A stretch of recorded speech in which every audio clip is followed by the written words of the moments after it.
पंढरपूर तालुक्यातील आढीव येथील संभाजी ब्रिगेड वाचनालया शेजारील 3 दुकाने मंगळवारी सकाळी 11:30 वाजता शॉर्ट सर्किटमुळे आगीच्या भक्ष्यस्थानी सापडली।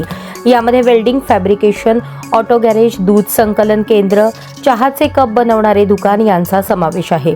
आगीत कोणतीही जीवितहानी झाली नसली तरी मोठ्या प्रमाणावर आर्थिक नुकसान झाले आहे। यामध्ये प्रामुख्याने चहाचे कप बनवणारी मशीन, ऑटो गॅरेजमधील साहित्य, वेल्डिंग फॅब्रिकेशन मधील मशीन असे अंदाजे 8 ते 10 लाख रुपयांचे नुकसान झाले आहे।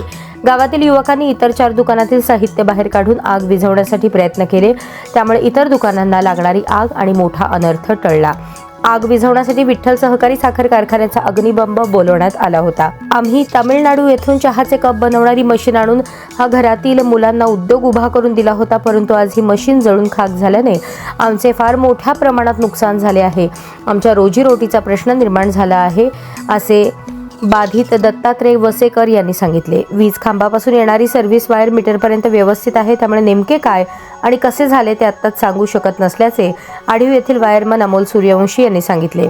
दिनकर चव्हाण, नितीन चव्हाण, शंकर सुरवसे, सरपंच बालाजी वसेकर, समाधान गोरे, अंकुश चव्हाण, सोमनाथ आबा चव्हाण यांनी घटनास्थळी भेट देऊन आग विझवण्यासाठी मदत केली।